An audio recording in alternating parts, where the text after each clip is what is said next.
Jacob is with us in Macon, Georgia. Hi, Jacob. Welcome to the Ramsey Show. Hey, Dave. How you doing? Better than I deserve. What's up? Well, I went a little bit crazy last year. Me and my wife jumped on a journey to pay down as much debt as possible. We paid off $240,000 last year. Way to go. But I also spent everything I had in my savings, everything that we had made together. I mean, I unloaded just about everything into it. We still got $14,000, between savings and checkings. I got $5,000 in cash. But I need a tractor to be able to take care of my property. And I know that you are 100% against, any kind of financing, but a new tractor these days between 50 and 60,000 to be able to have the right size to do, my property. So I don't know, is financing okay, especially at 0% for 60 months, or? Yeah, so you went crazy getting out of debt, and Yes, you sir. know that we tell people not to borrow money, and you called here wanting to finance a tractor. I just don't know. Like I said, I think I kind of put myself into a boat. My property's going to end up taking over. I guess I didn't think it all What do the you way make through. a year? Last year we made $210,000. I am laid off from my job, and so I'm, going off of my wife's income at the moment, and she's a women's health nurse practitioner. So What she's does doing she make? 120. Okay, and so when are you going back to work? We're not sure yet. No, I mean, you're not looking for another job? You're waiting on them? We kind of are making a decision at the moment as to whether I'm going to be a stay-at-home dad to homeschool our two girls, because we're not exactly too fond of the school systems. So we're kind of in between at this point.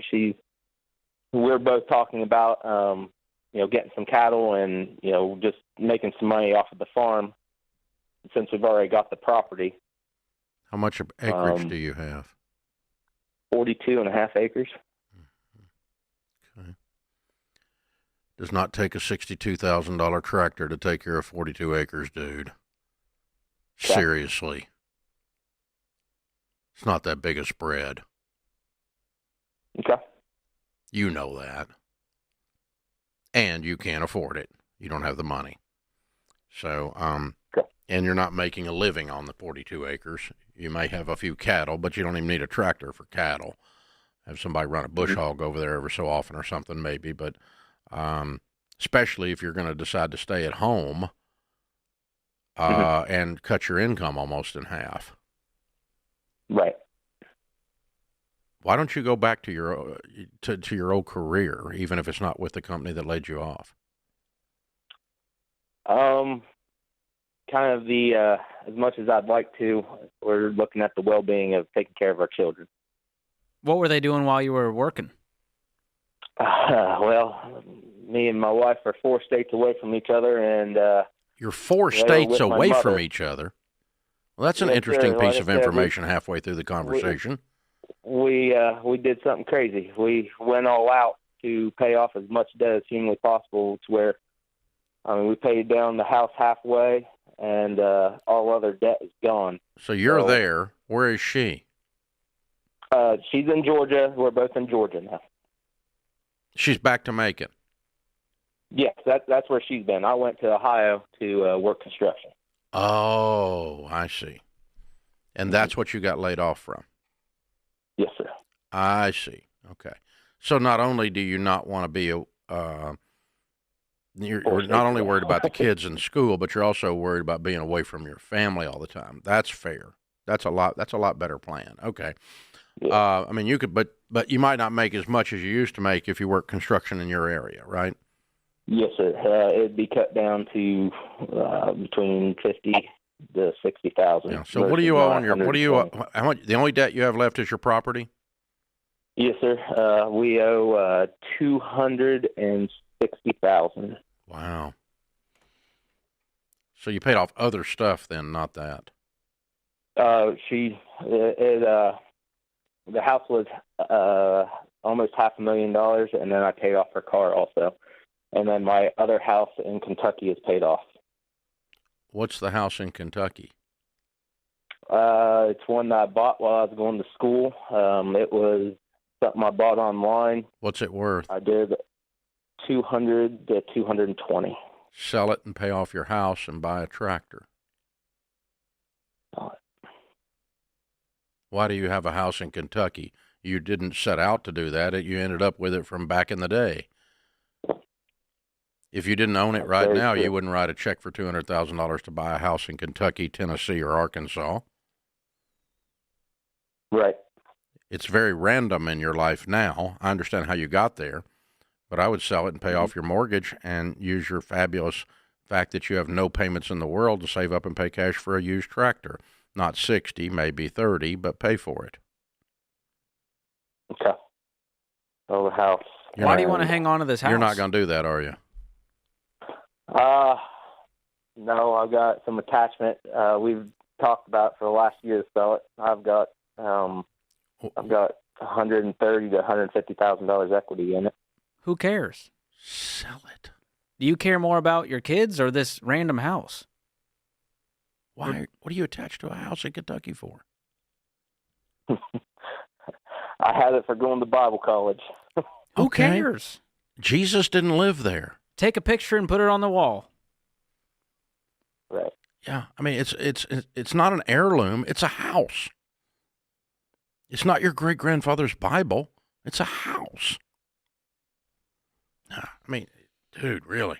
Okay, I don't think I can help you, man. But that's what I would do if I woke up in your shoes. I would sell the house in Kentucky, and I would solve a lot of my problems by doing that and get the house that you're living in paid off. I think I heard you could pay it off. I thought it was paid for, and then I thought he said he owed 130, so now I'm confused. But I kept learning new facts along the way. This whole thing unfolded. But you kept saying, we keep doing, we did this crazy thing, we did this crazy thing. Call was an accordion, but I think the craziest thing is to keep this house when you have this dream to run this property and homeschool the kids, and yet you're hanging on to this property that could get you free. You got too many conflicting priorities, and so we need to decide what it is we really want in this life and give up a bunch of the other stuff to get what you really want. And if you really want to be home with the kids, great. If that's really what's driving this, I think you really want to be off the road, and I think you want to play gentleman farmer. That's what I think, and I think you're blaming your kids, so I'm going to be real hard on you now. But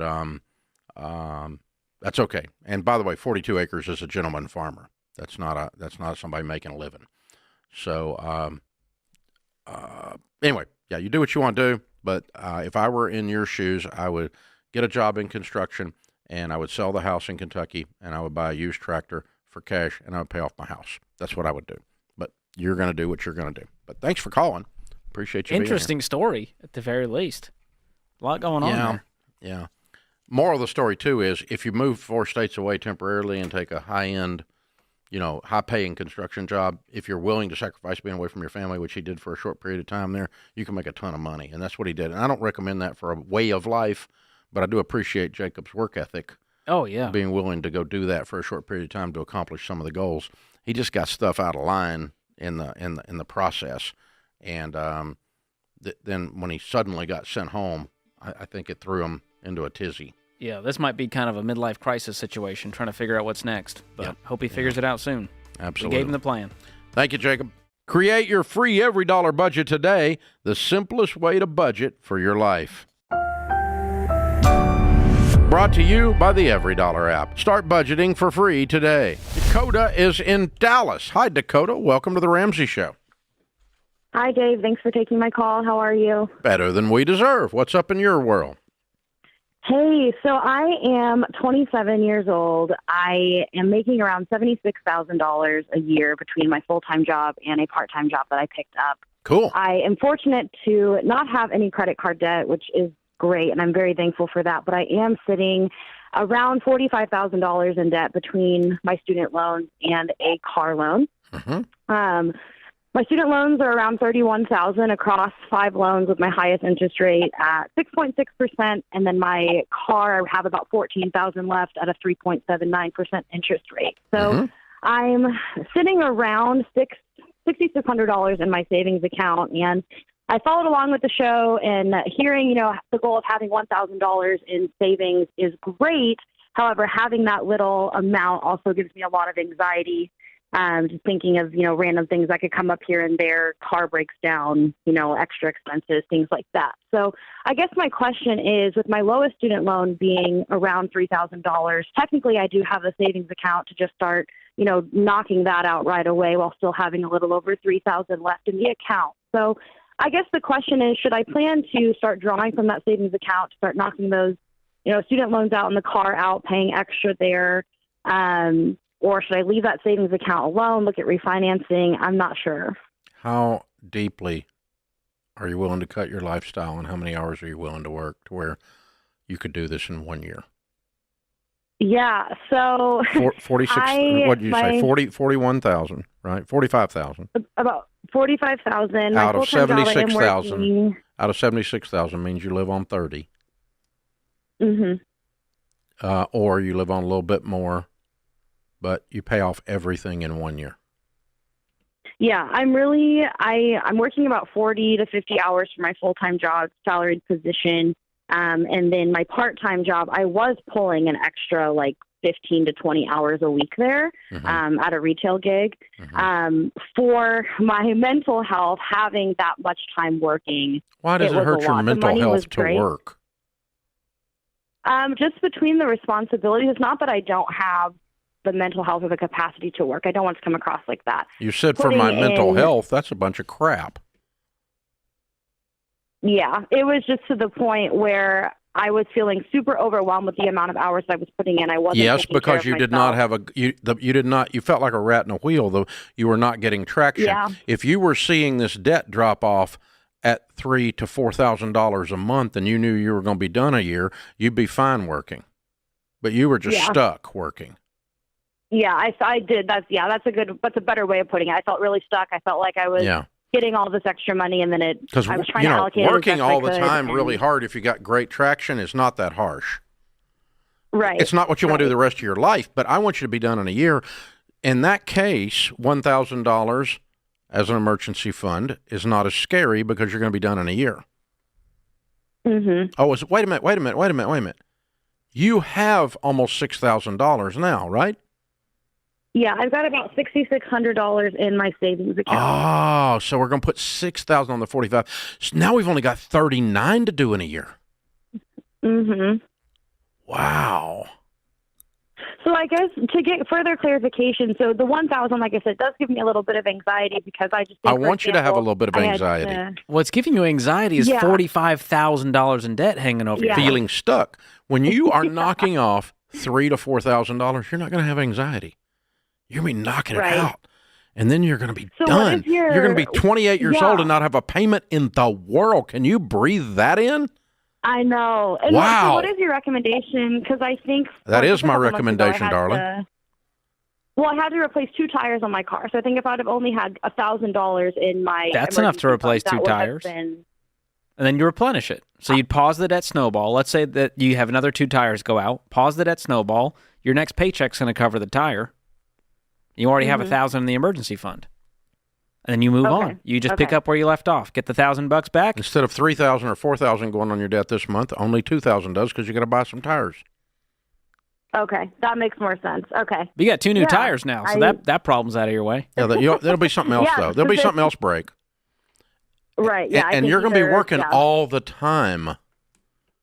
Mm-hmm. Well, you won't have time to spend money. Right. And don't worry, just before you die, you'll pass out. Yeah, but hey, I'll pass out and be debt free. So. Exactly. I'm kidding with you, kiddo. But listen, if you the trick is this: we have figured out that the more intense people are, the math almost quits working. You get out so fast because you create this emotional, spiritual momentum that goes with the math momentum. And it becomes all-encompassing. I mean, you become like you joined a cult or something for a short period of time, right? You don't think about anything else for a short period of time, and then you're going to be 28 years old and not have a payment in the world. And you've been playing footsie with this stuff for almost a decade. Mm-hmm. It's been hanging around like a problem. Talk about anxiety-inducing. Yeah. And I am wanting to get all of this taken care of. You know, my boyfriend and I are both individually trying to take care of our debt before we decide to take that next step of getting married and starting a family and things like that. So you don't have to wait to get out of debt to be married. You just have to be in agreement that we're going to get out of debt. That's all. Yeah, that is true. I'm ready to get it knocked out, though. Do it. Dakota. I dare you to take $5,600 and attack some debt today. You're going to get a little pep in your step. So, hey, Samantha was just on here doing her debt-free scream. She made $70,000 when she started. She paid off $57,000 in 27 months and finished her master's degree. And cash flowed all kinds of expenses. That was right before you. Just a minute ago. Single. Your age. Just a minute ago. Go back and watch her debt-free scream just a minute ago. See, you can absolutely do this. You can absolutely. So get it. Dakota. We're cheering you on. Hey, we're going to put you in Financial Peace University and pay for it. And we're going to put you in the $Every premium so you can hook up and run your budget. And I want you to just go crazy for a short period of time so you get your life back. And you do that, Dakota, you will never go back in debt. And you will become wealthy because you will pay attention to money and make it behave the rest of your life. Money is a fabulous slave. It is a horrible master. And it has been owning your butt for a decade. It's time you got on top of it and you own it. Dakota. She could do it, George. I just keep thinking about this mental health crisis in America, and I think it has more to do with debt than a $1,000 emergency fund. We're feeling out of control, rat in a wheel. When you're doing stupid stuff, or you don't have a sense of destiny, everything is anxiety-inducing. I mean, stupid should induce anxiety. They have a direct connection. You should have anxiety if you're doing stupid stuff, shouldn't you? That's your body telling you this is not smart. That's like you're not stupid okay. Really should be anxiety-inducing. I mean, she's not doing stupid, but I'm just saying but I'm just in general, and working and not knowing where you're going, like she was talking about. That does do that. But hard work does not cause mental health problems. Never has. As a matter of fact, it solves a lot of them. Actually, talk to Dr. John Deloney. I was talking about it with him on the air the other day about this. One of the things that they tell people that are struggling with depression is get outside, vitamin D, and engage in physical activity and get engaged in something where you're seeing traction. All of those sound like work to me. So, work your butt off. Go crazy for a short period of time. And work is not anxiety-inducing, ever. Well, it is if you're working for a toxic jerk. I take that back. But, I mean, just the essence of work itself is not anxiety-inducing. Yeah. So, very cool. Dakota. Create your free $Every budget today, the simplest way to budget for your life. Brought to you by the $Every app. Start budgeting for free today. Paul's with us in Cincinnati to start this hour. Hi, Paul. How are you?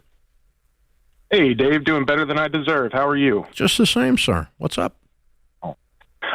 Okay. So, about 5 years ago, my aunt convinced my 92-year-old grandmother to change her will so that only she would inherit the property that my grandma owns on a lakefront in Florida when she passes.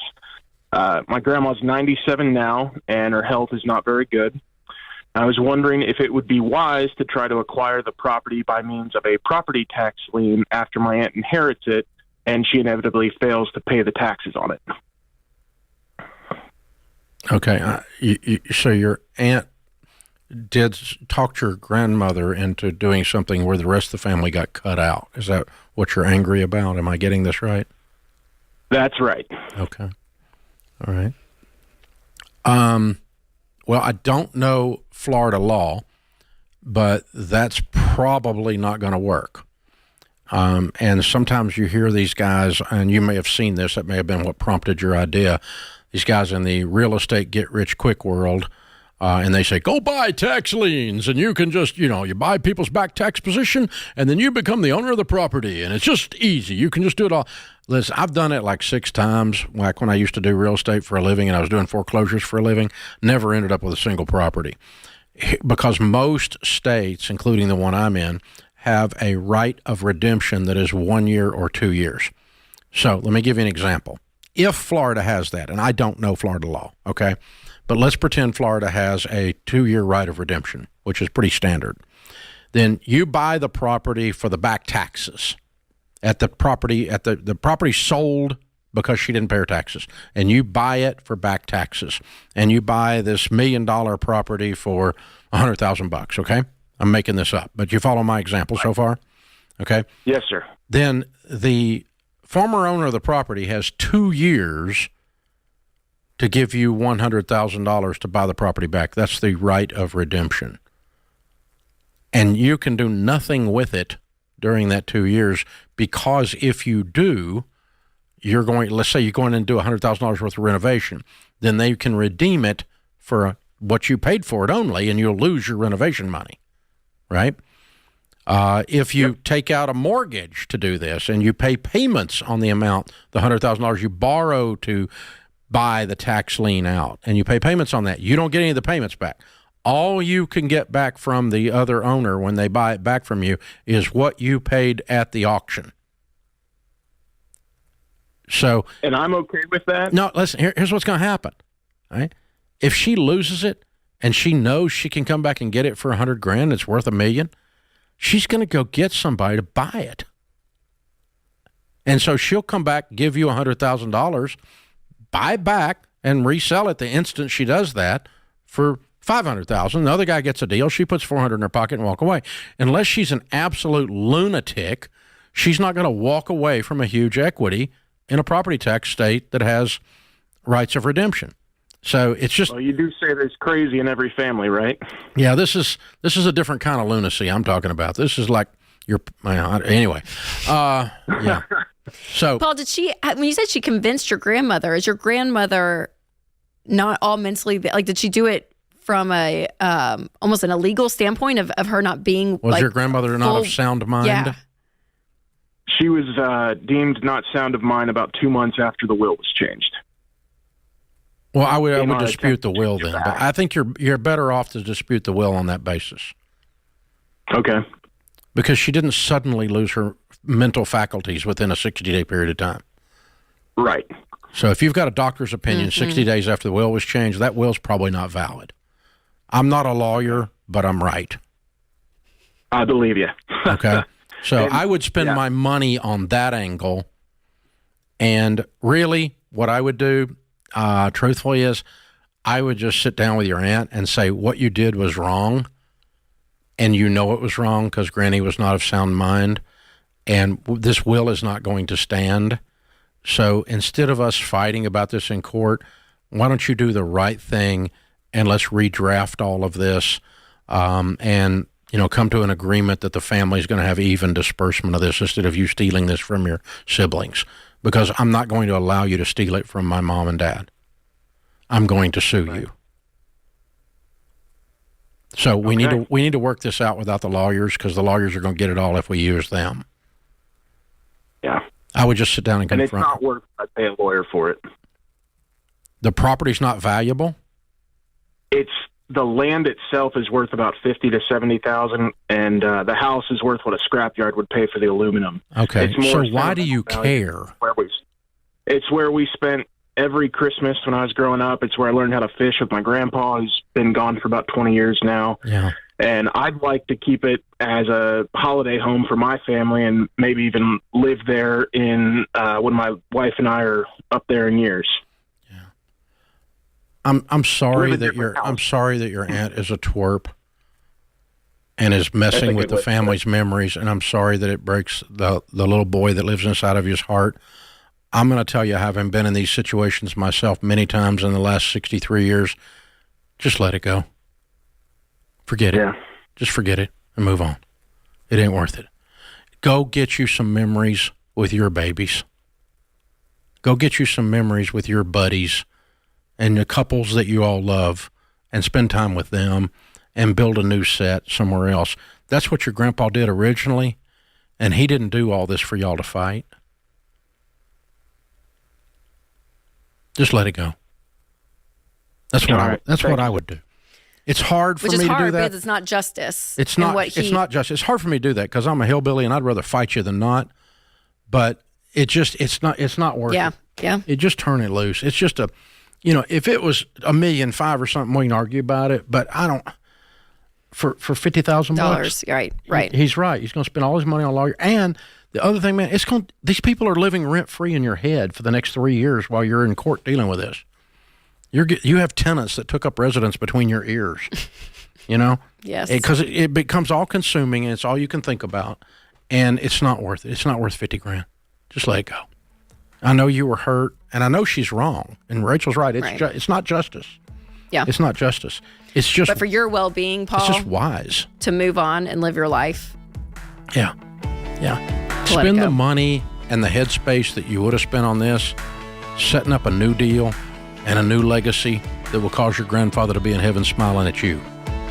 Spend your time on that, man. Create your free every dollar budget today, the simplest way to budget for your life. Amy's in Jacksonville. Hi, Amy. Welcome to the Dave Ramsey Show. Hi, Dave. Hey, what's up? Well, my husband has a student loan. It's $387,000. Oh, my Lord. And, yeah, right now he's making $78,000 a year, and after taxes each month he makes $5,033, and then our total bills for the month are $3,630. Okay, so wait a minute, stop. I'm dying here. If you got a $400,000 student loan, how do you only get a $78,000 income? What in the world? I don't know. What's his degree we obviously in? weren't married. He is a chiropractor. Oh, good Lord. And apparently, I don't know what happened when he was going through school, but I don't think the loan that he was given, it seems to have been miscalculated or something. I really don't know. It seems excessive. But so what I'm looking at, we had to put it into forbearance. We had just moved down to Jacksonville. He found a job here, and they had wanted $519 a month, calculated based on the $78,000, and we just couldn't afford that. So we put it into forbearance for a year. So starting in June of next year, we'll have to make payments on it. So we have a year between now and then. To get his income up. What was that? I said to get his income up. Uh-huh. Well, he's got to build this practice and build it quickly. He has a disaster on his hands. Well, see, he's working for someone else, and we really don't have the money, and I don't know that we would be able to get a loan from a bank at this point to start his own practice. I mean, is there any way that you can conceive with him making the money that he's making now that there's some way that we can put a dent in this? No. You can put a dent in it, but it's going to be a tiny little dent because you have a tiny little income in comparison to this ridiculous amount of debt. And so he has to build his income up. A good chiropractor can get up into the 150 range of income. Right. It may take him a little time, but that's the answer to your equation. It's going to, you can kind of keep this thing afloat for a while, but he has made an unbelievably large mess. And he's going to have to work all the time and do everything he can to get his income up. There is no coasting in this guy's future. Okay. So we've got to get his income up as fast as we can in that 150 range, and then you can start to do it. But right now, you're not, you do not need to be doing any 401k saving. You do not need to be going on vacation. You do not need to be eating out. You need to be on beans and rice and beans, and really watching every dollar, no savings at all. Everything's going towards this to try to make some kind of a dent in it. And then every time you get an income increase, all of that goes to that. And how many children do you have? I'm pregnant right now with our first child. Oh, congratulations. Thank you. Were you working outside the home before? I was, and when we moved, I of course had to leave my job because we were in another city, so I'm not currently working. I mean, I sell some things on eBay, but it's only like $300 a month that I'm able to bring in. Mm-hmm. Okay. What were you doing before? I was an administrative assistant. Making what? I was making like 38 a year, I think. Okay. I'm afraid you're probably looking at doing that again after a baby. Okay. I don't want to force you into the marketplace. I don't like it. I don't like that as a choice. But I mean, you can stay home, but it's going to be a long road. You guys need income. You have a very large hole and a medium to small shovel. And if I hear a $400,000 student loan debt, I usually hear a $250,000 income. It usually goes pretty close to that. And it's your only shot at even getting that back. Now, you're not going to see a $250,000 income in this house very soon, if you ever do. But, I mean, this is the suicide that is the chiropractic career choice. If you go $400,000 in debt to be a chiropractor, mathematically, you're an idiot. I'm not saying your husband's an idiot. I'm just saying all of you out there listening that go, well, I'm just going to anything you can make it back. And chiropractors, for some reason, buy into this at a rapid rate. You can become a chiropractor a lot less money than that. And so don't go $400,000 in debt to be a chiropractor. The math doesn't work. And it's going to take you guys a little while to get through this. You can do it. I'll encourage you, but I'm not going to lie to you. It's going to take you a while. This is a mess, and y'all got to act like it's a mess. This is the Dave Ramsey Show. Brought to you by the EveryDollar app. Start budgeting for free today.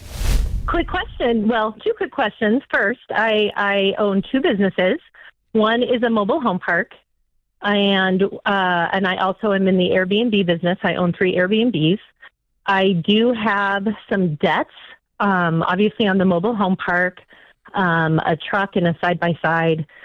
Is it okay to use money from one business to pay down debt in another business? So we make about $150 through our 3 Airbnbs. And that's kind of slush money. We use that for big projects around our house and whatnot.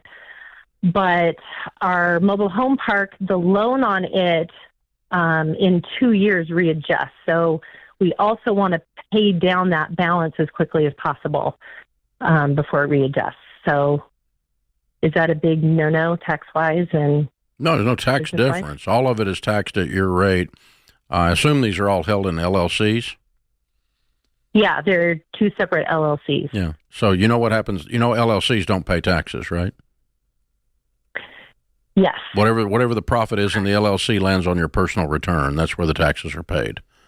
LLC, you file a tax return. You file a tax return on the LLC. You show the profit, but there's no tax paid. Then the profit then lands on your personal return, and that's where the tax is paid. So the point is, it's all your money. Sure. So you can move it around without any consequences whatsoever. You can do whatever you want to do. Okay. It's your money. Perfect. Now, how much do you owe on the mobile homes park? The mobile home park, I owe about $650. Okay. And you made $150 clear on the Airbnbs. Are those mortgaged as well? No. One is paid for those houses that are Airbnb are paid for? Well, one is a guest house on our property. So, Okay. I mean, it just kind of is absorbed into what we owe on our house. Gotcha. One is paid for. We just finished paying it off last year. Mm-hmm. And one has $40,000 left on it. Okay. All right. Well, pay the $40,000 off immediately. You probably got that in checking. We will in a few months. Yeah, be done with it. All right. Now, then you're making $150 on Airbnbs. What's the profit on the mobile home park? After bills are paid. After bills are paid, about $5,000. And now that includes we're reinvesting into the park and upgrading it. So sometimes we've got a slush of $5,000. Sometimes we use it all.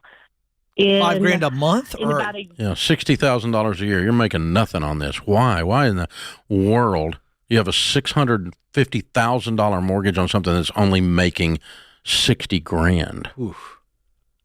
That's horrible. It's because putting. How much are you putting back into it? Well, 200, 300,000? It has. No. The thing ought to be cash flowing like a bandit. Yes. Mobile home parks print money. True. Now, it's not a big one. There's only 13 mobile homes, and it also has a 4-bedroom house on it. Somebody left that in absolute. Okay, something's screwed up about your numbers, honey. I don't care. Still something screwed up about your numbers. You don't have a $650,000 mortgage on a mobile home park that makes $60,000. That does not make sense. It literally should be making $300,000. Okay. Something's wrong. Are your rents off or?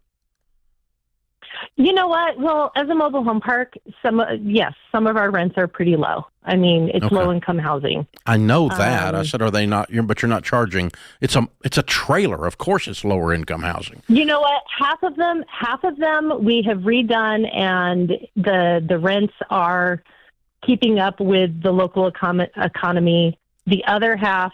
Okay, here's what I want you to do, because I can't figure it out on the radio here. Okay. But I own several $100 million worth of real estate, and I've looked at.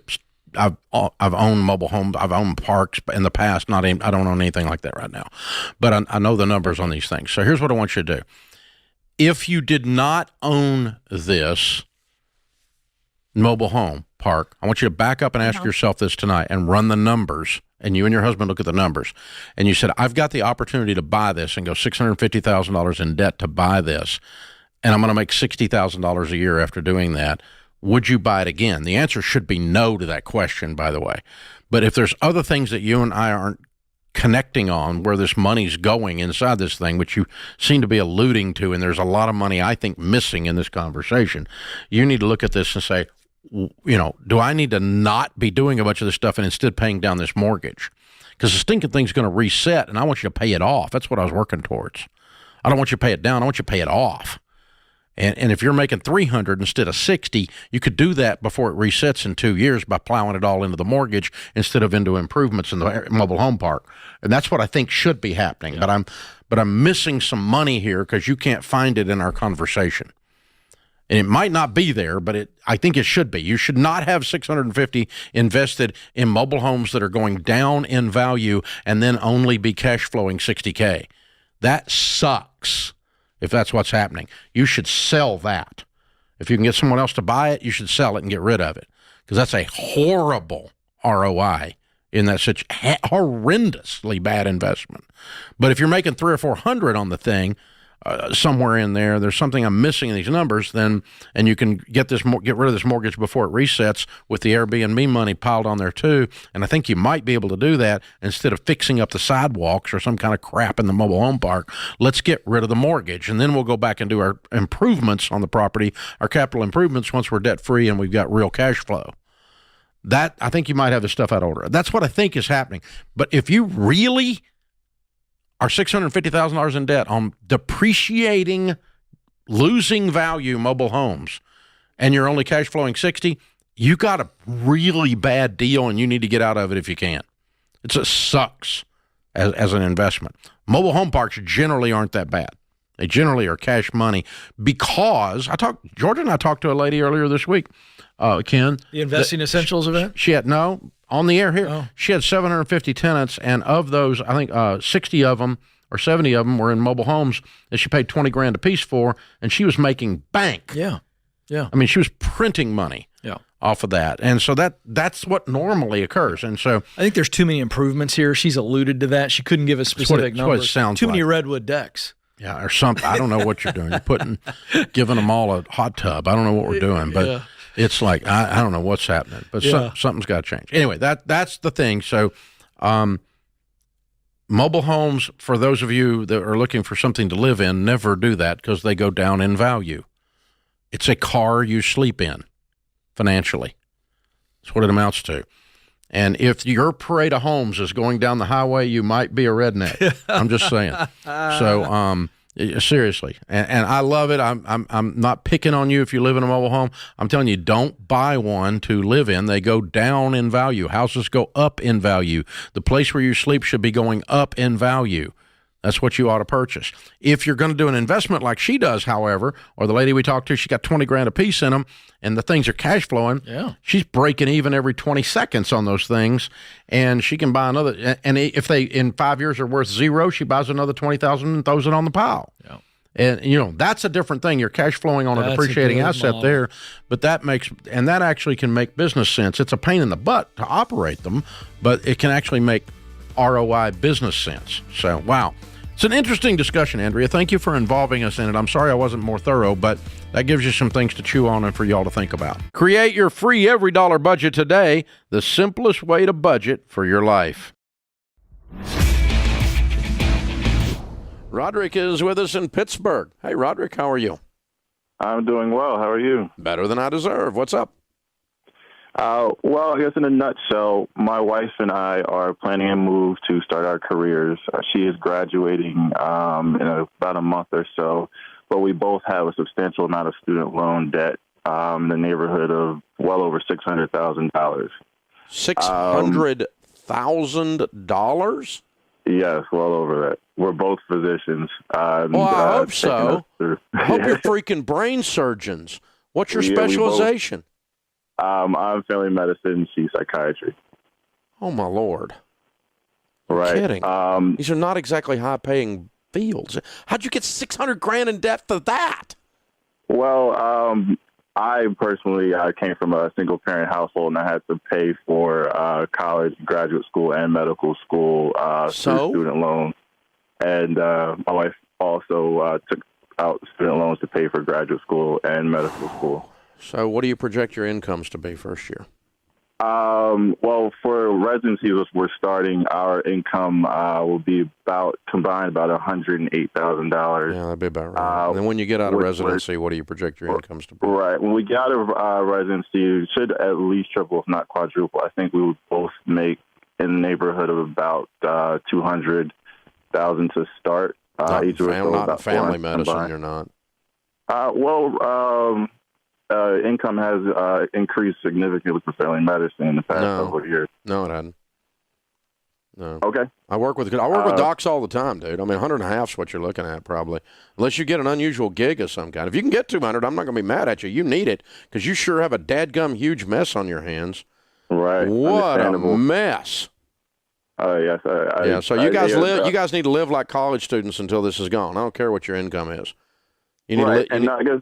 So the question that I had was in terms of this debt, is it, I guess, conceivable to consider it as more of a mortgage in terms of debt when you consider the baby steps? It's bigger than a mortgage, but I wouldn't consider it a mortgage. No, you need to clear it up in 2 years.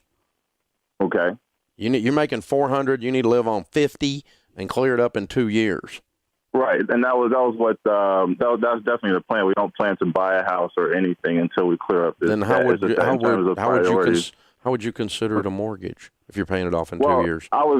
We were thinking in terms of baby steps, in terms of first getting $1,000, then paying off debt, and then building up emergency fund.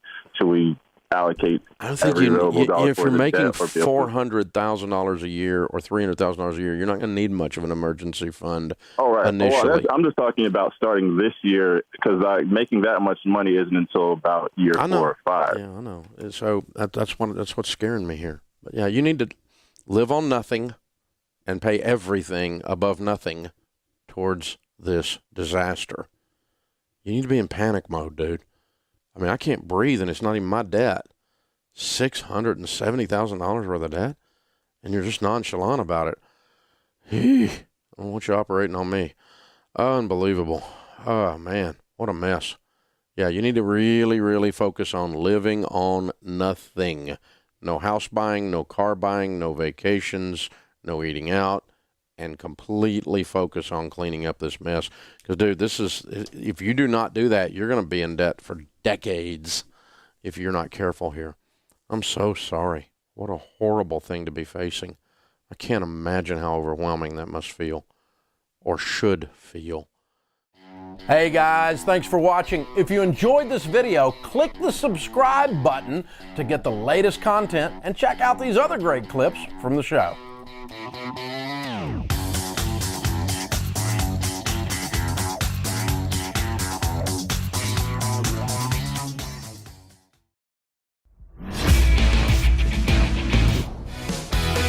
Thank you for joining us, America. Andrew is with us in Indianapolis. Hi, Andrew. How are you?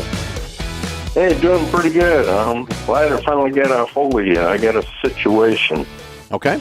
My situation is back in 2012, I had gotten my VA after 33 years.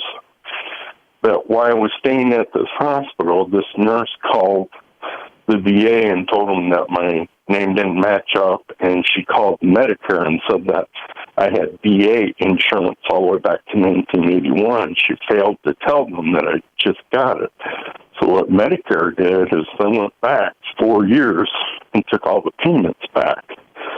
So back at that time in 2012, I was $800,000 in debt.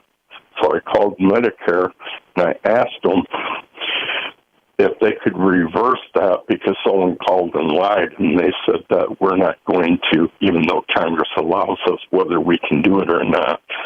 Since then, I've been homeless repeatedly because my debt ratio has been so high, and I've had to have a cosigner. But in the last 3 months, I found a place where I've been able to get back on my feet, and I'm trying to pay off my SUV, which I owe $2,000 on that, and I'm trying to pay off my Visa, which is $500, to show payment history, so that at some point I can move to a better place. But I'm trying to figure out how I can do this with the rest of the debt load, because I sent letters out to all these places and told them that I will pay the lowest amount of money first and then pay the higher bills. Some were in agreement, and some weren't. Some went to court, and now I got a judgment against me. So if I ever decide to go to work to help pay off these bills, they'll just garnish that. But I'm on disability. I get like $1,300 a month. So I'm trying to weigh the decision, do I file bankruptcy for the rest of the amount or just keep paying it over time? Okay. So you're living off the disability? Yes. Okay. But the $800,000 is still there? Well, for the last 4 years, I've paid close to $800 back on the smaller amount, so it's probably down to maybe $600,000 or $500,000 I still owe. And a lot of my acquaintances and some of my friends in the past have told me, you need to file bankruptcy to give you a new start. I just haven't had a chance because I've been homeless, because I haven't been able to get a place because I've needed a co-signer. Well, I'm glad you're getting back on your feet. That's good news. It sounds like this debt, you're either going to have an attorney hired to reverse this debt, and maybe you can find someone to represent you on a pro bono basis to get this ridiculous situation unraveled, and that way the debt goes away. If the debt is not going to go away, and you're trying to live on a couple $1,000s a month, you're not going to pay $600,000 or $800,000 back. That's just mathematically not going to happen.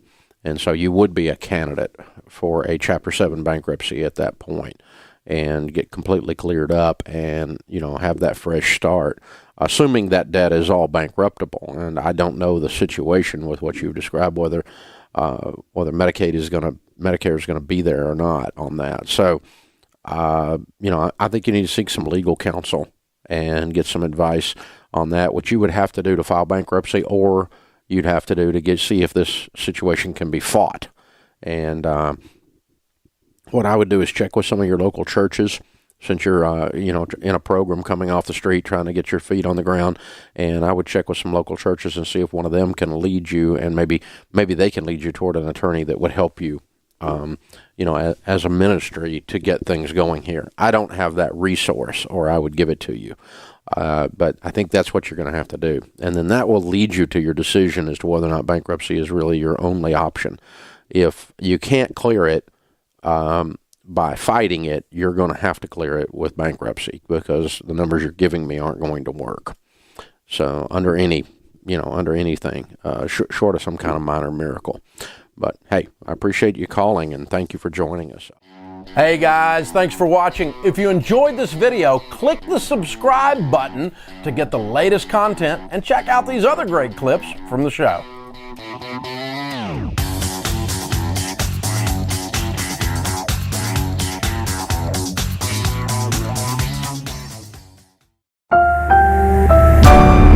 Brought to you by the EveryDollar app. Start budgeting for free today.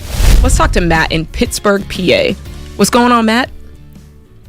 Hey, I am 23 years old, and I am $157,000 in student loan debt. Yikes! And I just don't know how to get out of it. What'd you study, brother? I was originally engineering, but switched to biochemistry, and therefore lost my academic scholarship, and now I'm this far in debt. What do you do for a living now? I work as a medical lab tech at a hospital here in Pittsburgh. What are you earning? I'm sorry? What are you earning? Take home is about $2,600 a month. Okay. Do you have any other debt? No. Okay. What's your living situation? I'm currently renting an apartment with roommate. Roommates? Okay, so what are you paying in rent every month? With utilities, $550. $550? Okay, good. Okay, good news is your rent is in a good spot. What else do you have? No car payment, nothing like that, right? No. Okay, so the good news is you don't have a lot of other expenses that are pulling away from your ability to pay this debt off. So many people find themselves, and I just kind of want to paint this picture for you because it'll make you a little bit more grateful, because so many people find themselves in this situation where it's like, hey, I have $157,000 of debt, but I'm also married with kids and a mortgage and credit card debt and car notes. So it's really hard to make that traction because all of their money is just going away every single month. The good news is you've got at least half of your income should be at your disposal. Is that fair enough?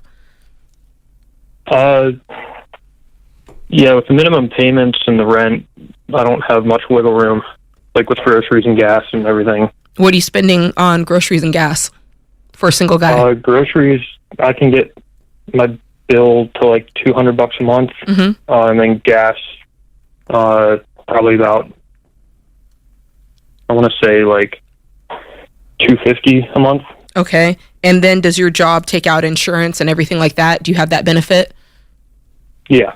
Okay, so what else are you? What's another big expenditure that you have going out every month? It's just the minimum payments for the student loans. Okay, so they're all broken up. How many are there? Well, there's 4 privates and the federal loan. So I'm paying $1,212 every month towards the private loan and about $250 for the federal. Okay. Jade, the big elephant in the room here is I don't see a possible way forward with him only making $31,000 a year. Yeah, he's got to get his income up. Bro, what's your end goal here? You quit being an engineer to get a biochem degree. You're obviously a smart young man. Like, what's the goal here? Well, my problem is that I feel kind of stuck where I am in my job right now because I'd have to go get a further degree in order to move up.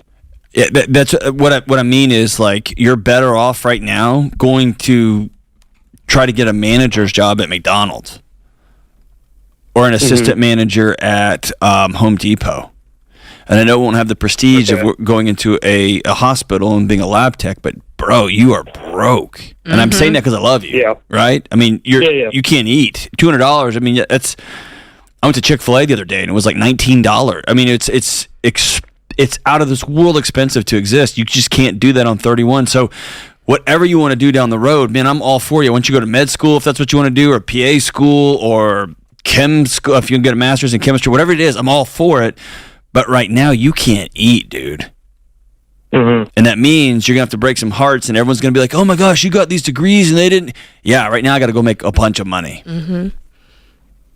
Yeah. Does that make sense?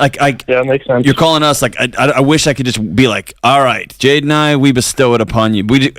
You just got to work and go earn that money. And $31,000 annually is a big math problem. That's you're digging a swimming pool with a spoon, brother. Mm-hmm. Mm-hmm. Yeah, makes sense. What would that look like? I mean, real talk, what does that look like for you? Is this just a matter of applying for different jobs? Did you kind of apply for one, you got it, and that was good enough? Well, yeah, I was applying for, because I graduated in December of 22, and I was applying for about 6 months, and I was working that entire time too. But yeah, I finally got this job in June of last year, Mm-hmm. and I've still been looking for other stuff that pays higher, but it's, yeah, I can't. Can you work 4 hours before your shift from in shipping, and then after you get off your shift, can you work another 4 hours as an orderly?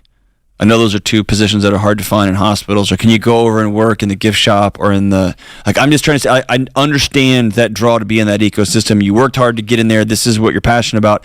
It's just not paying the bills. And so the other alternative is I'm going to cobble together a couple of 2 or 3 jobs inside this system. And by the way, in 5 years, when you've earned some more money and paid this stuff off, you'll know how a hospital works, right? And that will set you up for whatever you want to do next. But there's not a way that you're going to get through this without a lot of pain and a lot of sacrifice. Either going to work at McDonald's, and then working at Subway at night, and then loading boxes at Walmart overnight, or doing a whole bunch of jobs at the hospital. Yeah. Your goal right now should be to 3x this. Yeah, 3x. Okay. And people are going to say, "Oh, just go make $90,000." No, we know they're not handing out $90,000 jobs. This means you're just going to work 7 days a week, 12 hours a day for a couple of years. Piecing together some jobs. Okay. Because think about it. Right now, in your situation right now, you're paying off $13,000, $14,000 a year on the way you're going. Maybe. That's maybe what you get. So if you 2x it, now you're paying off $30,000 a year. And if you 3x it, now you're paying off $45,000 a year. So $60,000 a year. So that's where we're getting to. And it's going to be a journey, but I think you can do this. I don't want this to mess around and take you 7 years to pay this off. Yeah. And what's annoying for you, my friend, is Jade and I both had about this much or more. And both of us worked a whole bunch of jobs, did a bunch of wild things, and missed a lot of fun times with our families and our friends for an extended number of years to get this stuff knocked out. So we've been there. We know it's the worst. It is. And it's what's got to happen. Yeah. How are you feeling? I feel like, I think sometimes people call in and they're kind of hoping that we can, pull out that big red button that kind of like gives them the free pass. Like, I don't know. I feel like we just loaded you up. How are you feeling? Yeah, it's just kind of relieving to like hear somebody else say get into another field or like go get a different job, because it's stressful to like to put all that time and work in and realize like this isn't going to be able to pay off anything. Listen, I think you're finding the reality in the dream that we all believed. So many of us, we went into college with that thought of, listen, my degree is going to ROI. Like, I'm going to do this thing. I'm going to go out and get a job and I'll be able to pay for it lickety split. And so many of us, you're not alone when you wake up and realize, oh my gosh, and you feel just so disenchanted by the whole system and realize this might be 4 or 5 years of your life spent kind of making up for it. And that's a very real feeling, but the hopeful part of it is you're definitely not alone, and there are millions of people who have walked through this before you, and they can verify that the pathway is clear and it actually does work if you can get your income up, if you can get on a budget, and you can start making those payments using the debt snowball. So that's the hopeful side of this, but it doesn't make it any more easy, John. I like your idea. James, we got to get a red button, and once a year we just hit it and pay off somebody's everything. Yes! That would be awesome. That is amazing. Create your free Every Dollar budget today, the simplest way to budget for your life. Brought to you by the Every Dollar app. Start budgeting for free today. We've always heard that you say mobile homes go down in depreciation. They do. We agree. If you're in debt and you own your mobile home and the land, but not in the ideal living situation, should we sell to get a house or stay. We have animals, so we can't rent, and we have many animals. We take care of my parents, and my dad has dementia. And it's also affecting our marriage of where we're at. So, I'm sorry. What what is affecting your marriage about where you're at? We have family that live out that way. The family, one could be next door. There's drug use. So you want to move away because of that too? Yeah, okay. Absolutely. Okay. Right, that I makes just sense. don't want to be in that just kind making of sure I understood like how it was affecting around you. People. Yeah, I got it. Yeah, you want to be around people that you want to be like you say. All right. Yeah. So what kind of animals have you got? Chicken, ducks, dogs, cats, rabbits. And how many acres do you have now? We have close to an acre. 1 acre. Close to it, yes. Yeah, but you're just in the country, so you get away with all that. Yes. Okay. Yeah. These aren't city chickens. Okay. No. These aren't millennial yuppie chickens. Okay. Nope, they're not. The eggs are great. Not. Yeah. All right. Yes. All right. So, country chickens. Yeah. So that's my good. gosh. Country chickens. How much could you sell everything for, Glenda? If you sold it, what would it bring? We're guessing about $100,000 with the land and the mobile home together. Yes, because we did. And what do you owe on it? Home, but it's nothing. We own it outright. My parents gave us the land. We bought the mobile home. So sell it and go buy something. Sell it and go buy something for $100,000. Ooh, should we do that for a house though? Because I don't want another mobile home. No, I don't. You're not going to get another mobile home. It kind of defeats the purpose. No, but you could take out. You could take out a mortgage. It might not be much of a house, but how much other debt have you got? About $50,000. On what? Oh boy, here we go, Dave. All right, we got about. It's averaging 50,000. My numbers I don't have exactly with me, but it's about 13,000 on a car, which we're hoping to pay off in the next year. We have about a $17,000 personal loan because I got plastic surgery. I know, don't yell at me. We have I'd say about $12,000 in student loan, just miscellaneous debt. Anything else, Heath? Okay. Yeah. Okay, so what I would do is go out and start shopping for a very small or not such good condition home that is stick built, that will go up in value as you fix it up on a piece of ground, and and try to make a move that way.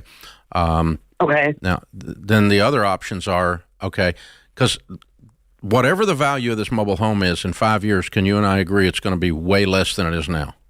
Oh, absolutely. Okay, so you're causing your money to go backwards every day you keep this, and you're living next to family drug addicts. And so there's a lot of reasons to move. But every time we do something, there's always there's the pain of staying there next to the mess, and the pain of staying there with the mobile home going down, but the pain of moving to get your family away from those two things might be no chickens.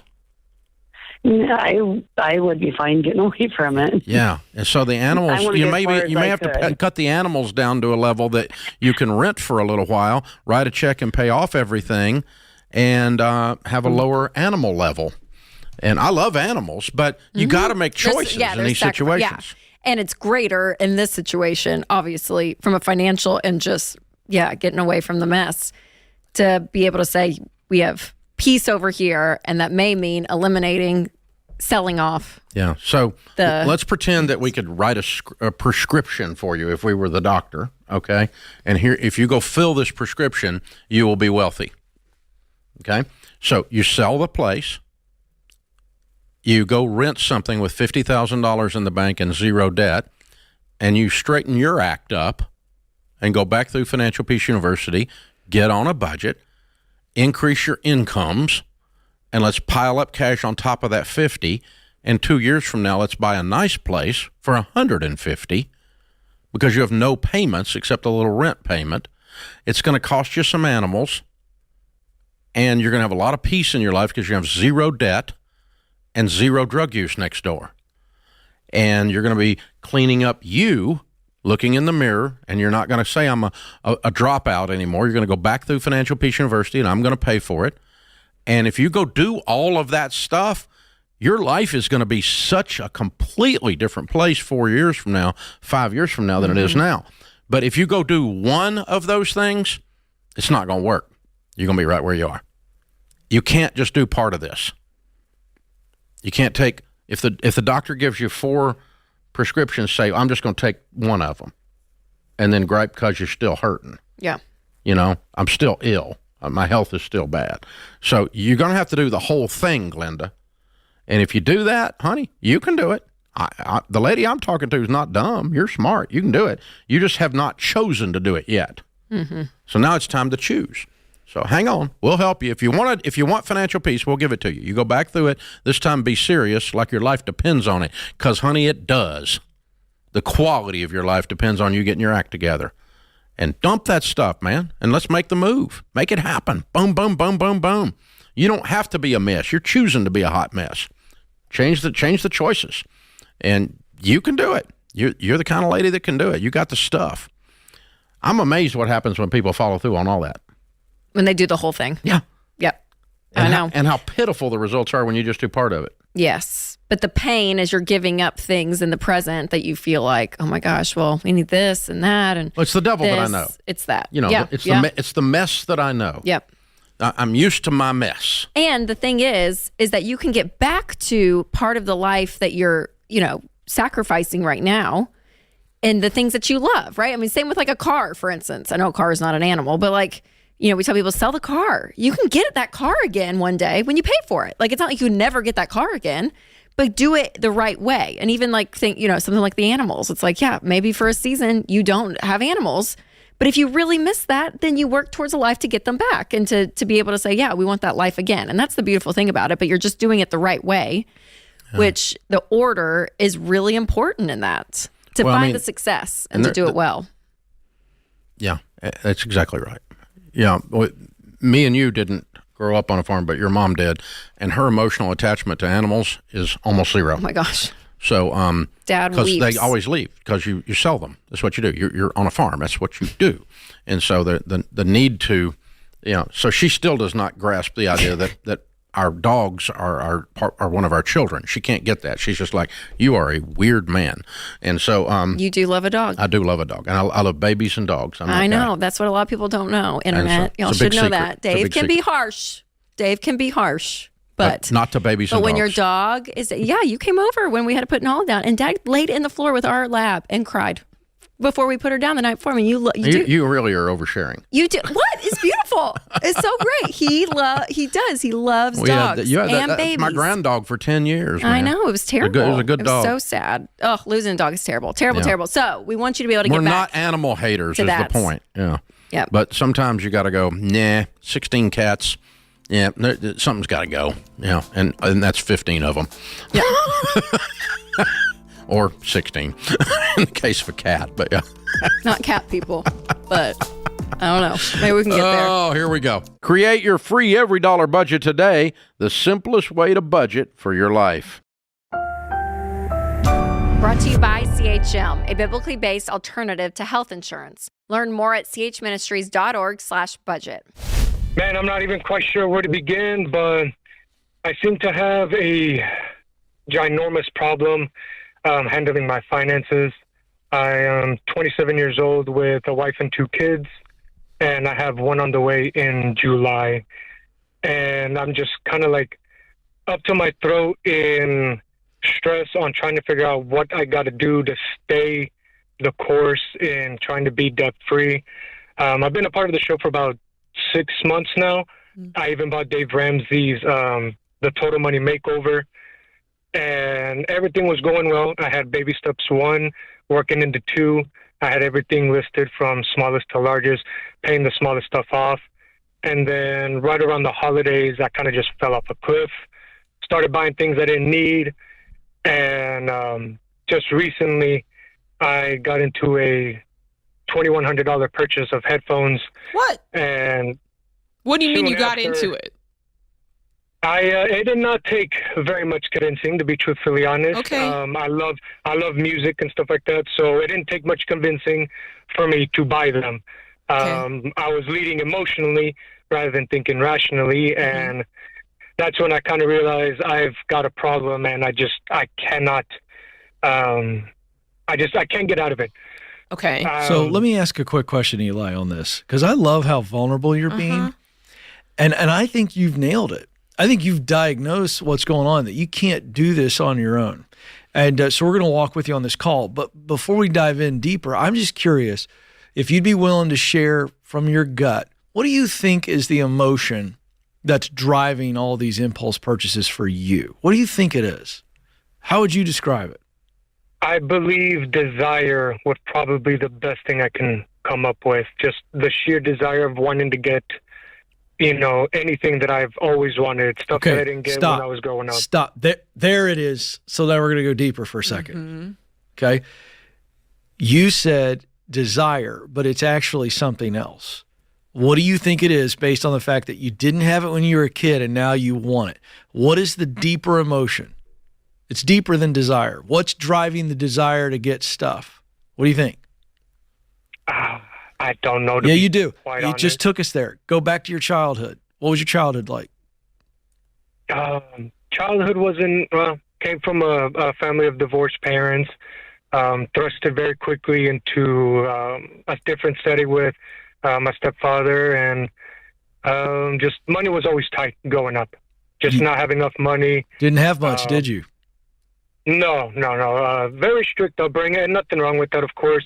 It wasn't until I went to Austin for culinary arts for college that I realized that I was free and I can make any and all decisions, and I've kind of been carrying that philosophy for the better part of the last 10 years. But can I tell you something, Eli?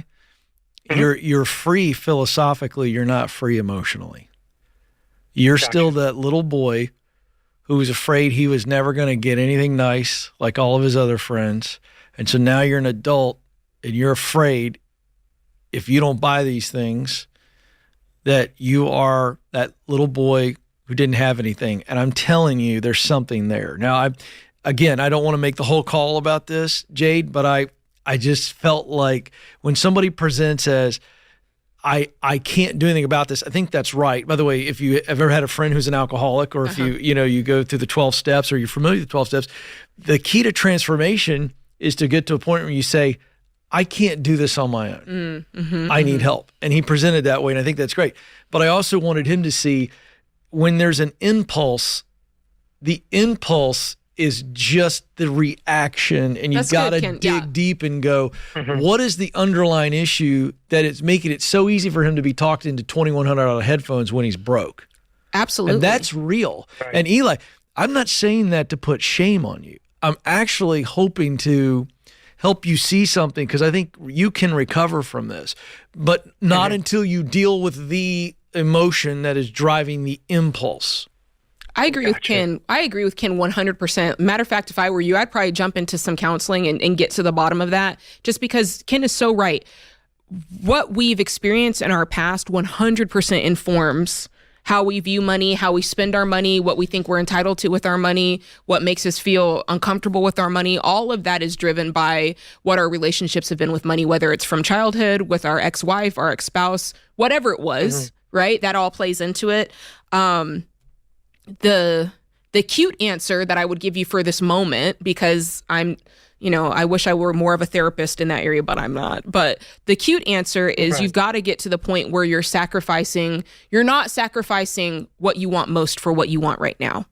Because what you want right now is the headphones. What I want right now is new Jordans. What I want, right? There's this thing that we were like, I want this now. But what you want most is what you started out on this journey, which is to find financial peace for your family, right?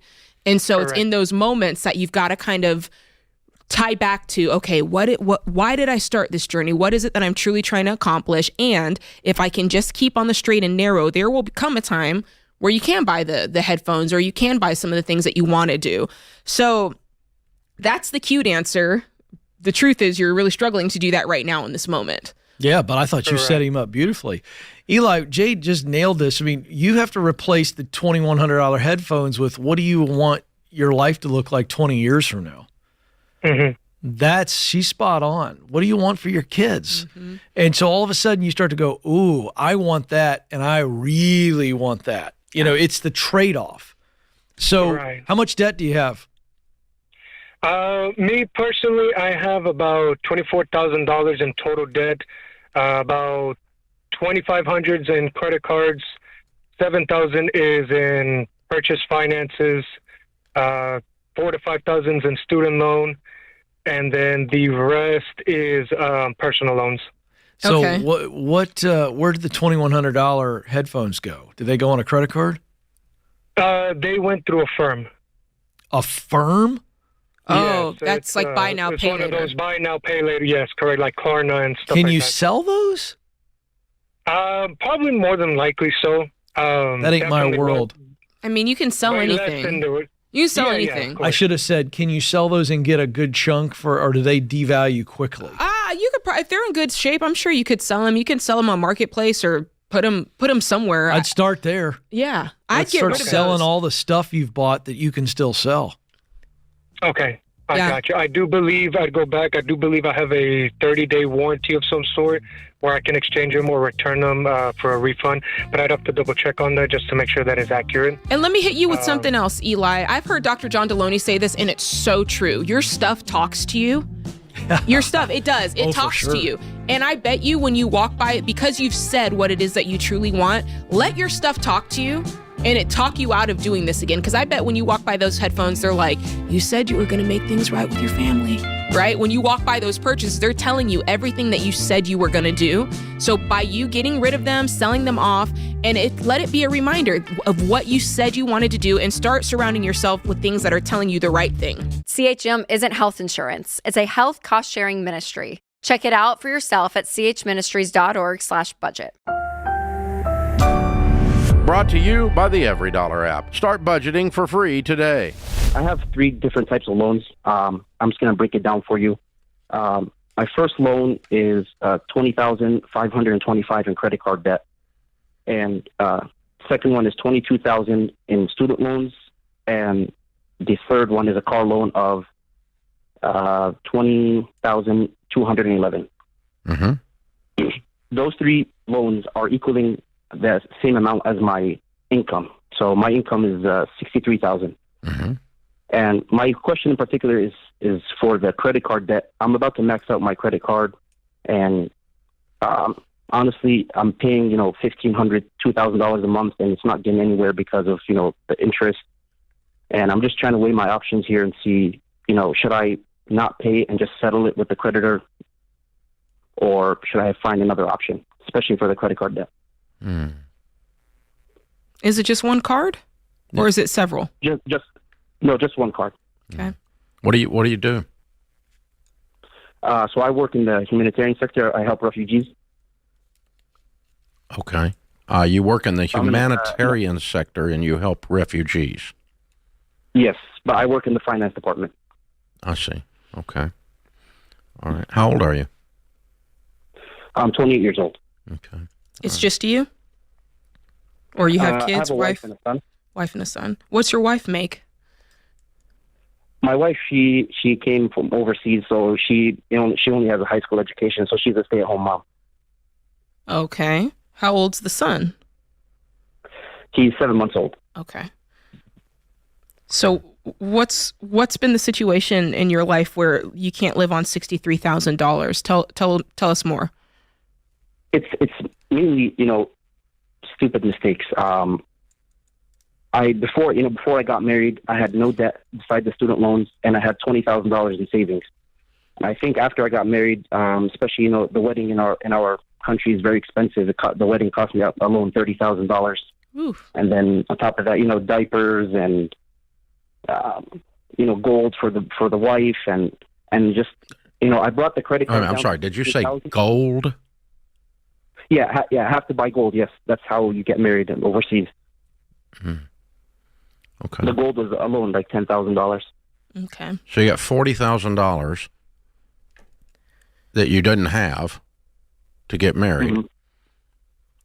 Mm-hmm. And then you bought a $20,000 car you couldn't afford. Yes. Yeah. And I don't think diapers is even on the list here. Yeah. Yeah. So, okay. Well, so the answer to your question is that when we have financial problems, including when I had them, the problems are not the problem, they're the symptom. And what I'm hearing is you have a tremendous ability to, you really struggle with saying no to anyone. That's right. And so you're going to have to practice that word. No. No. No. We don't have the money. No. We're not in Congress. No. I don't care what the culture says. No. I don't have the money. No. I can't do something that I don't have the money to do. No. We can't go over there. No. I don't want to do this. No. I can't be here right now because I'm having to work extra jobs because I didn't say no before. Correct. So now you got extra jobs coming and you're going to sell your car, and that's the way you can pay your credit card. So get rid of the car and get you a cheap car and take 3 extra jobs and work your brains out. And by the way, she can do something. I agree. And she needs to do something to create some income. Even with, even if it's while the baby's napping, she does something on eBay. I don't care what she does, but she needs to do something to create some income. Since we've invested $40,000 into her.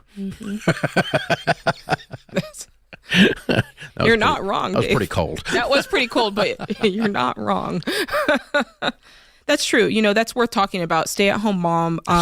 That, you know, if that's the choice you want to make, that's true. That's fine. But there's something that you can do to earn money, and there's so many great.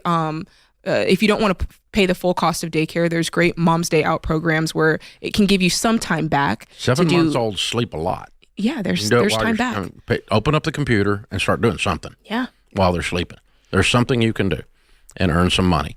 And, Abdel, you're going to be working more because you need more money, and you're going to be on a really tight budget. You're not going out to eat. You're not going on vacation, and you're selling a car that you shouldn't have bought. And then you can work through this, and you can pay it. No, you don't let your credit cards go and then not pay a bill that you promised to pay when you have the ability to do it. Now, the question is, are you willing to do those things? And that's going to be the $900 answer. That's so interesting to me. I mean, I come from the hillbilly culture, which the noble hillbillies, by the way, which at no point in that culture would anyone have ever paid $10,000 for the opportunity to marry someone.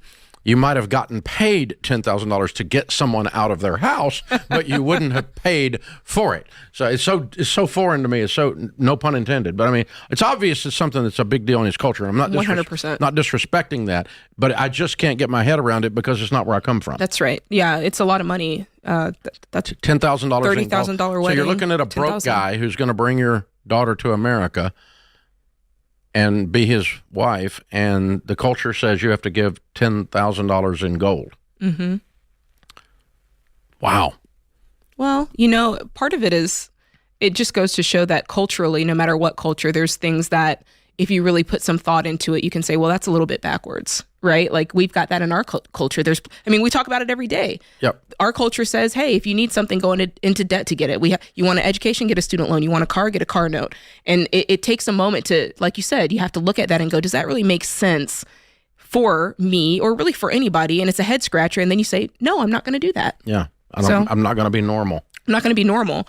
But this is a cautionary tale, I think, of how, you know, what seems like a small amount of debt, in quotes, $20,000. I can handle that. And then you do another $20,000. I can handle that in a car loan. And then $20,000 in student loans. That's not that bad. Yeah. And then before you know it, like you said, it's the exact amount of your income. It's scary to me how fast he went from having some money and no debt all the way to having no money and a bunch of debt, and it all centered around not saying no to something. Yeah. Or not questioning the protocols. That's right. That are put in front of you. And I don't know that you can. I'm not sure how this goes. I really don't know what he's facing on that because I don't understand it. Yeah. But it still has to do with no. Can't do that. Mm-hmm. Yeah, you can afford what you can afford. Yeah, don't have the money. Create your free every dollar budget today, the simplest way to budget for your life. Brought to you by the Every Dollar app. Start budgeting for free today. Shay is with us. Shay is in Daytona. Hi, Shay. Merry Christmas. Hi, Merry Christmas. Good. How can we help? Hi. So just to cut right to the chase, I just took out my first student loan ever. super nerve-wracking. It's for my master's in social work, and it's about $45,000. That's without the interest. So I'm just trying to figure out what's a great path to start on that, like how to tackle it super fast, because I don't want to be with this debt for like 10 years. You just took out your first loan for a semester, or you just finished a degree program and you have $45,000 in the hole? No, so it's like $6,000 a semester, but they just gave it all to me at once.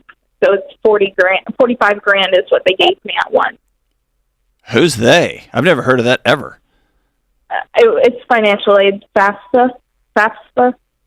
So they just cut you a check and deposit it for $45,000? Well, not into my bank. It goes directly to my school, and then they start paying it that way. So it's already given to my school, and my school just takes it out. Okay, so you're starting your master's, and you just finance the whole thing. Well, I hear, Dave, I bet what's happened is you've been approved for the entire program.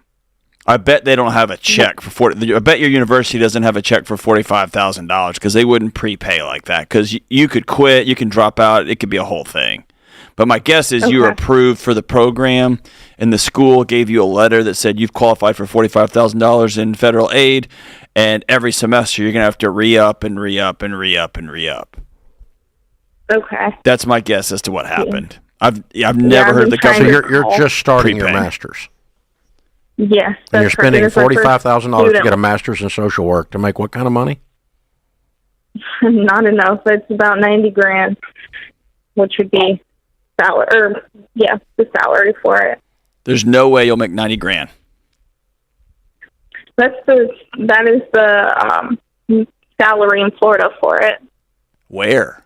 Right now, I work at a hospital.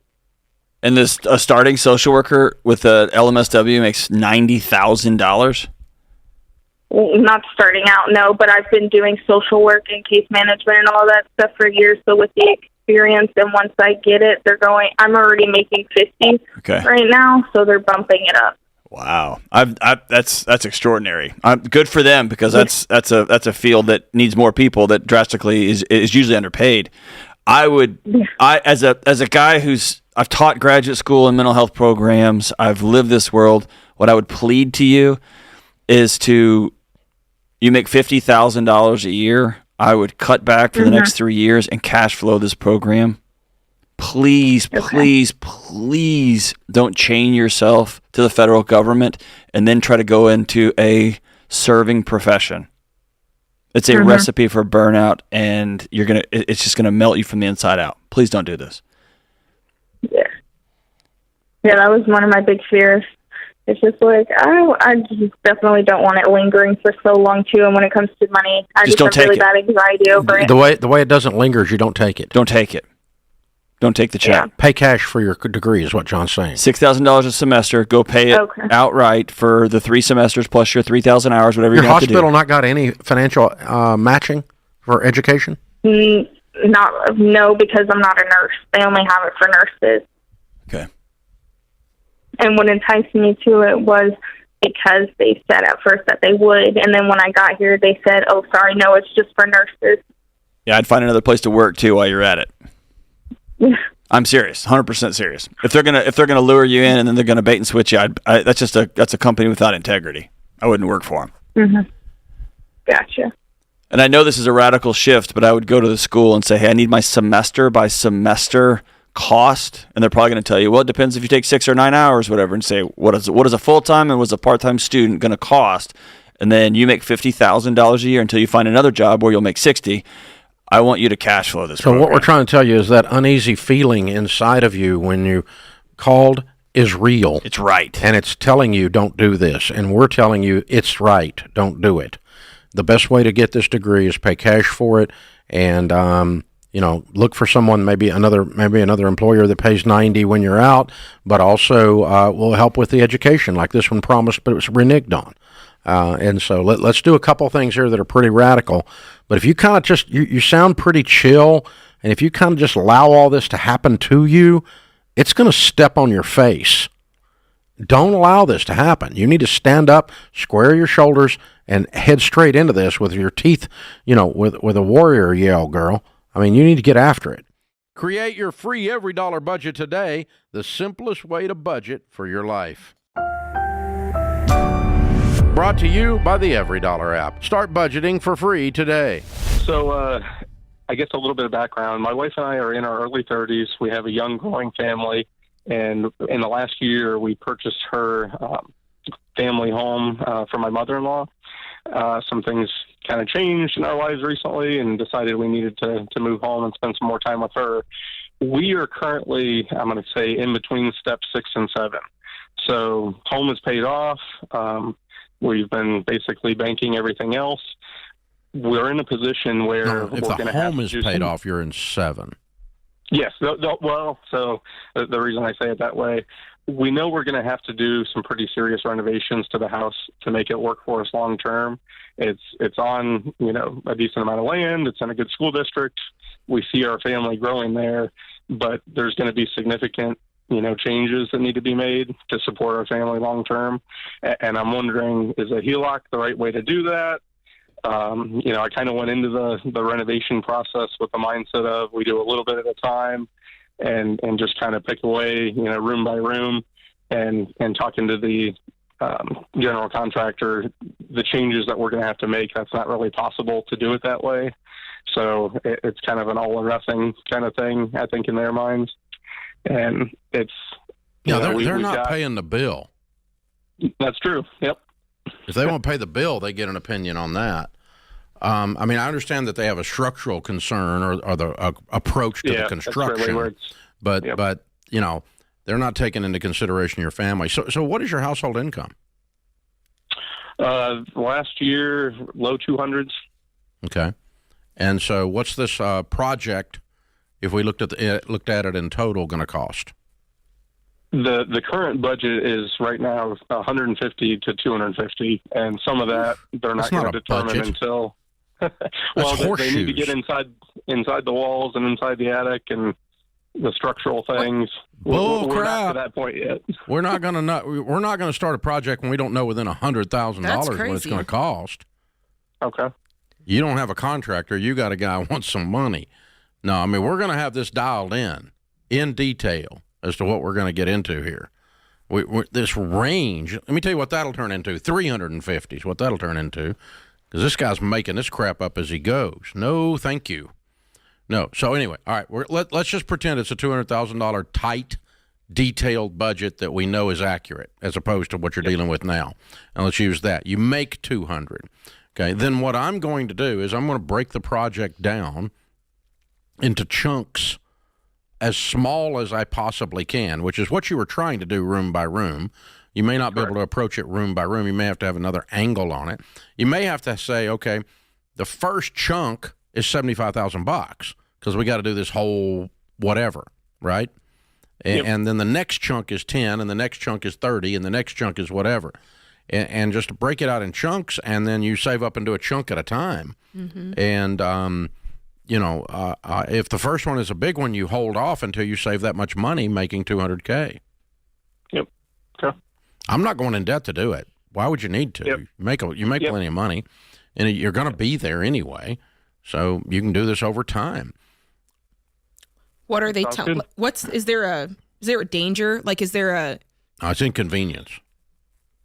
I think it's a convenience thing. I think there's some load-bearing walls that, really to do it, I think it's going to be the first big chunk. They're going to do all that together. And then I think there are some separate smaller chunks they can break it into. Yeah. I tell the guy you're either getting paid or you're not. Yeah, so you're either getting paid a little or nothing at all. What's his house worth? Not counting the land. So that's a harder question. Probably $250 maybe. The house is worth $250 and you're going to pay $250 to repair it? That's the, yep. Wow. and that goes back to the emotional element of it being a childhood home, and it's on a decent amount of land and would be hard to replicate for that price elsewhere too. I'm hearing it's a bad idea. If you don't have a good architect and you guys don't really spend a bunch of time thinking this through, you're going to build overbuild? No, you're going to build a horrible property because you're trying to take something that was not designed to be a $400,000 property and turn it into that. And so it's going to feel like what we call a country house, where you just add rooms and move walls around, and every time another kid's born, we add another room to it or something, and that's country built's what we used to call it anyway. It doesn't mean that if you build a house in the country, you're doing it wrong. That's not the point. If you're doing it this way, it's wrong. I'm afraid this is such a massive renovation ratio-wise that what you're trying to pull off is very hard to do. Let me say it that way. It's very hard to end up with a great end product that is a reasonable thing when you spend as much on it as it's worth. It's almost easy. It's from a tactical standpoint, not a financial standpoint, it's easier to push it down and build something else. A lot easier than try to take this clay pot that's already been through the kill and reshape it. Right? That's what it's very difficult to do what you're doing. Minor, if you told me you were going to spend $50,000 or $60,000 on a $250,000 house, you can do that. You can do a lot of stuff for that.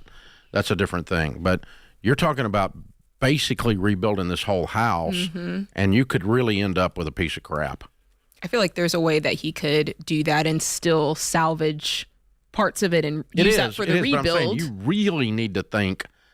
You need an architect to lay this out so that when you're done, you don't build something that looks like a pretzel. It doesn't look like old lady in the shoe or something. Yeah. And because that's what this kind of stuff, it evolves into a grotesque thing that all because of the emotion of it being a childhood home, and you made a bad decision. So it can be done, and I'm not telling you not to do it, John. I'm saying you got to really back up from this. You got to have a good, solid, detailed, accurate budget that you're going to hold everybody accountable to. We've got to break it into parts that we can cash flow, and we really need a good floor plan, engineering plan, wiring and plumbing plan that we end up with that looks like somebody thought it through.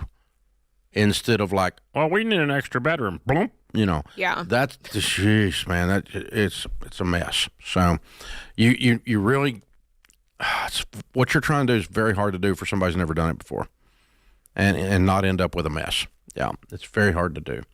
Be very careful, sir.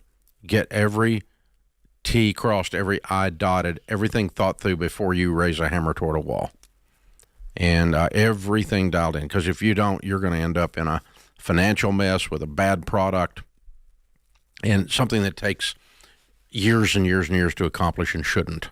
And then when you're done, you don't have a good thing. Yeah, it's very scary. Very scary. I mean, it honestly is a lot easier to build a house from the dirt.